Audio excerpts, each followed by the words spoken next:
Hi guys, welcome back to my another blog. তো আজকে হচ্ছে কি গুনগুন সোনার বার্থডে। তো গুনগুন সোনার বার্থডে আমি দুপুর থেকে শুরু করেছি ব্লগটা, কারণ আমি স্নান টান করে ঠাকুর পুজো দেওয়া হয়ে গেছে, আমার ঠাকুরকে পুজো দিয়েছি। আর এদিকে ভাতটা রান্না করেছি, আর গুনগুনের কাকা এসে চিকেন আর পায়েসটা করলো। গুনগুনের কাকা চিকেন আর পায়েস রান্না করে দিয়ে চলে গেছে, ও আবার সন্ধ্যার সময় আসবে।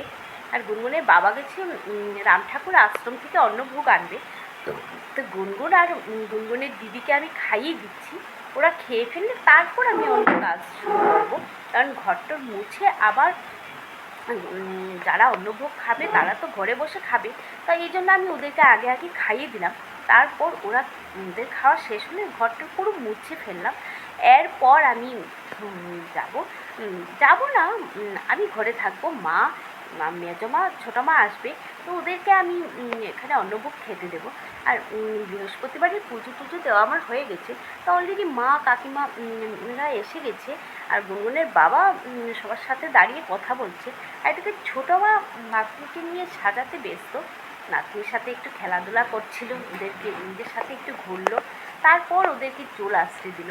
তো এমন সময় গুনগুনের ফ্ল্যাক্সটা এসে গেছে, তো ফ্ল্যাক্সটাকে নিয়ে গুনগুন খুশি, আর ছোটদিদা ওকে সাজিয়ে দিচ্ছে। এরপর সবাই মিলে বসে কে আশীর্বাদ করলো, ধান দুব্য দিল, তারপর একটু ছবি তোলা হলো। ওরা যখন বিকেলবেলা চলে গেছে, তারপর আমি গুনগুনকে নিয়ে চলে গেলাম হোটেলে, যেখানে ওর বার্থডেটা সেলিব্রেট করব, সেইখানে চলে গেলাম। অলরেডি আমরা এসে পৌঁছে গেছি আহার হোটেল অ্যান্ড রেস্টুরেন্ট। তো এটা একদম সুন্দর করে সাজিয়েছে, সিম্পলির মধ্যে খুব সুন্দর হয়েছে।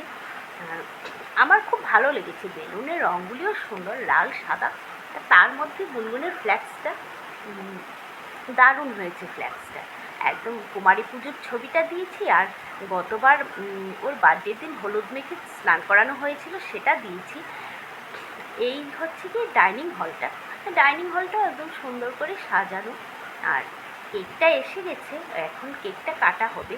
তো ওর জন্য বারবি কেক ওর পছন্দ, এই জন্য এনেছি এবার বারবি কেক। আর বারবি কেকটাই ও কাটবে। তো তার আগে একটু সবাই মিলে আনন্দ করে নিলাম। তা এখন কেক কাটা হয়ে গেলে তারপর খাওয়া দাওয়ার পার্ট শুরু হয়ে যাবে। ওর দিদি, দাদা, গুনগুনের একজন দিদি, আর দাদা আরেকজন দিদি, আর এদিকে সব হচ্ছে কি গুনগুনের দাদু, দিদা, মামা। আর এই হচ্ছে আমার দিদি, মানে গুনগুনের একজন আন্টি, আর ও হচ্ছে আমার মামা। মামা দূরে দাঁড়িয়ে দেখছে আর হাসছে নাতনির বার্থডে। আর আমার কাকা একটু এগিয়ে এলো, কাছে এলো। তারপর এখন কেকটা কাটবে, কেক কাটা শেষ হলে তারপর আমাদের খাওয়া দাওয়া শুরু হবে। আমরা কিছুক্ষণ ওয়েট করেছিলাম আর কয়েকটা বেবির জন্য। তো এই বেবিগুলি পরেই আসবে, কারণ ওদের নাকি বাবা অফিস থেকে আসলে তারপর আসবে, এই জন্য। ঠিক আছে, 7:30 বেজে গেছে, তাই আমরা 7টা বেজে গেছে, আমরা কেকটা কেটে নিলাম। কারণ কেকটা কাটা না হলে আমরা খাওয়া দাওয়া শুরু করতে পারছি না, অনেক দূর যাবে। আমার বাড়ির লোক আগরতলা যাবে, অনেক দূর থেকে এসছে, এই জন্য আর কি।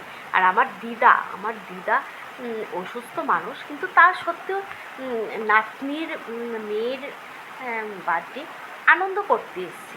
যে দাদু, গুনগুন দাদুকে খাইয়ে দিল, দাদুর গালে মাখাতে গেল, কিন্তু আবার মাখালো না। এবার নিয়ে বসে আছে, বললো সবাই আসো, সবাইকে একটু খাইয়ে দিই। তো নাচানাচি করছে, তার মধ্যেই চলে আসলো আমার ফুল কাকা। তো আমার ফুল কাকার সাথে ওর বন্ডিংটা খুব ভালো। ওরা দাদু নাতনি হলে ওরা বন্ধুর মতো চলে।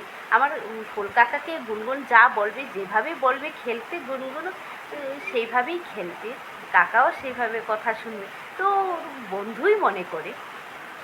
তারপর কাকা স্টাইল করে একটু গুনগুনকে খাইয়ে দিল, এরপর গুনগুনও খাইয়ে দিল কাকাকে একটু স্টাইল করে।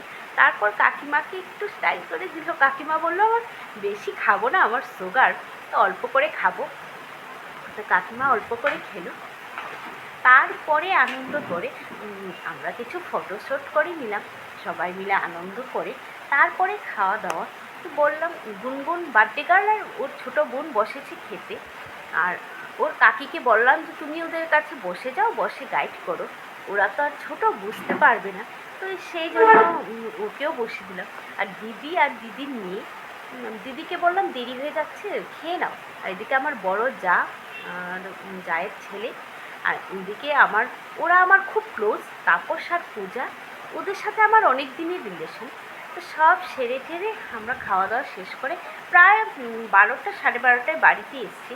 তারপর সব কিছু অগোছালো রেখেই ঘুমিয়ে পড়েছিলাম। তো এখন বাজে সকাল 7টা, এখন উঠলাম।